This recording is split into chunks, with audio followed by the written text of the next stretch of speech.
We talk about what the applications of the heat treatment. So automotive industries, aerospace, tool manufacturing, and construction industries. So engine components, gears and axles, these are the just example of automobile industries. High strength, lightweight components that are being used in aerospace industries. Tool manufacturing, cutting tools, dies and molds, these are being used in tool manufacturing. And if you talk about the construction industries, structural components and reinforcement parts, these are the just example of construction industries where the heat treatment applications are used. Here's a note.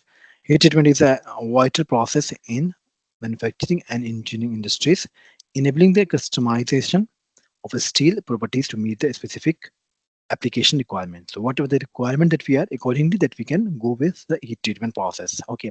So by understanding the principle of the phase transformations and the effects of heating and cooling rate, engineers can optimize the mechanical and physical properties of a steel for a wide range of applications.